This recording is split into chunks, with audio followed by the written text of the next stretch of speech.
আসসালামু আলাইকুম প্রিয় ভিউয়ার্স, নতুন একটি ভিডিও নিয়ে আবারও আপনাদের সামনে চলে আসলাম। আজকে আমি একটু আমের আচার বানাবো। আজকে আমার আচারটি হবে মজাদার মিঠাই দিয়ে। এই যে দেখতে পাচ্ছেন, খুব সুন্দর একটু মিঠাই আছে আমার কাছে। আর এটার গায়ে অলরেডি কিন্তু মিঠা খেতে চলে এসেছে মাছি, এই যে দেখতে পাচ্ছেন। আর এই যে শ্বশুরবাড়ির গাছের আম ফিরি ফিরি পেয়ে গেলাম, আর এটা দিয়েই আমি সুন্দর করে আচার বানাবো। এই যে দেখতে পাচ্ছেন, তাওয়াতে আমি কিছু মশলা দিয়ে দিয়েছি। পাঁচফোড়ন আছে, সাদা সর্ষেটা আছে, মৌরি আছে, আর এই ছোট ছোট এটা হচ্ছে রাঁধুনি। এটা অনেকেই চিনে না, আবার অনেকেই চিনে। অনেকের এটা ছাড়া রান্নাই নাকি চলে না। তো আমি কয়েক ভাবির কাছে গল্প শুনেছি যে রাঁধুনি হলে তাদের রান্নাটা নাকি অনেক সুন্দর হয়।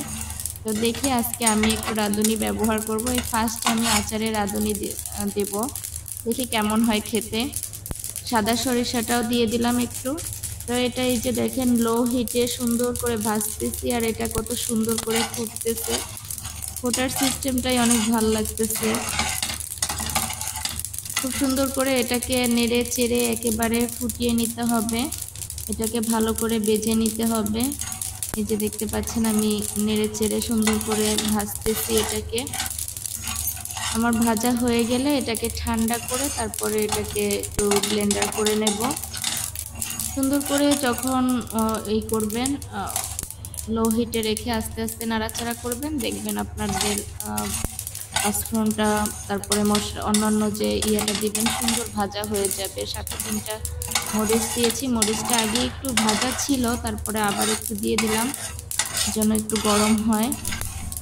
তো এই যে এগুলো নাড়াচাড়া করতেছি, আর মনে মনে চিন্তা করতেছি যে আমার শাশুড়ি কত কষ্ট করে আচার বানায় আমাদেরকে খাওয়াতো। বছরের পর বছর সে আচার বানিয়েছে, কোনো ক্লান্তি ছিল না। এবং আচার দিয়ে সে মজার একটা ঘটনা যেটা তৈরি করতো, বিভিন্ন সিজনের যে ফলগুলো, এই ফলগুলোকে সুন্দর টুকরো টুকরো করে কেটে তারপরে আবার এগুলোকে মাখায় এসে সবাইকে খেতে দিত, নিজেও খেতে এবং সবাইকেও খেতে দিত। পেঁপে, কাঁচকলা, আরও অনেক যখন যেটা থাকতো, আপেল, পেয়ারা, এগুলো একসাথ করে সে কুচে তারপরে আচার দিয়ে মাখাতো। তারপরে এই যে একটু সরিষা দিয়ে, সরিষার ভিতরে একটু পাঁচফোড়ন দিয়ে আমের ইয়াগুলো ঢেলে দিলাম, সাথে একটু লবণ দিলাম। এই যে আপনারা দেখতে পাচ্ছেন। এখন আমি এই সুন্দর মিঠাইটা দিয়ে দেব। মিঠাইটা জাস্ট দেখেই মনটা ভরে যায়, এই যে দেখেন। আর এই মিঠাইটা কিন্তু আমাকে আমার প্রতিবেশী ভাবি দিয়েছে। আলহামদুলিল্লাহ, শুকুর আলহামদুলিল্লাহ ভাবি, এত সুন্দর আমাকে মিঠাই গিফট করার জন্য ধন্যবাদ।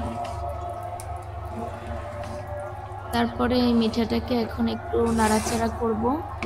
নাড়াচাড়া করে তারপরে ওই যে আমি যে পাঁচফোড়নটা সহ যে মশলাটা আমি করেছি ওইটাই এটার সাথে মিশিয়ে দেব। তো আপনারা আমার সাথে থাকুন আর দেখতে থাকুন। খুব সুন্দর একটি কালার চলে আসবে। মিঠাটা একটু কম হয়েছিল, তাই আমি আবার একটু মিঠা দিয়ে নিচ্ছি। আমগুলো অনেক টক, আমার শ্বশুরবাড়ির গাছের আম, অনেক টক আমগুলো। টক খেতে পারি না, তারপরেও আমগুলো এত টক যে মিঠা যত দেই ততই মনে হচ্ছে যে আরও লাগবে। তারপরে এই যে দেখতে পাচ্ছেন, এগুলো সুন্দর করে এখন ব্লেন্ডার করে নেব। ব্লেন্ডার করে আমি এগুলোকে এটার সাথে মিশিয়ে দেব, সেটা আপনাদেরকে দেখাচ্ছি। তো এই যে এত সুন্দর একটা মজার আচার আপনারাও বাড়িতে বানিয়ে খাবেন এবং সবাইকে খাওয়াবেন।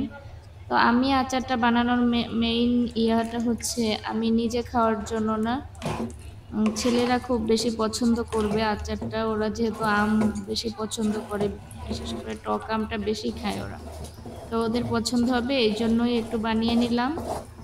তো এই ছিল আমার আজকের ভিডিও। ভালো থাকবেন সবাই, সবার সুস্থতা কামনা করছি। আল্লাহ হাফেজ, কথা হবে পরবর্তী কোনো ভিডিওতে।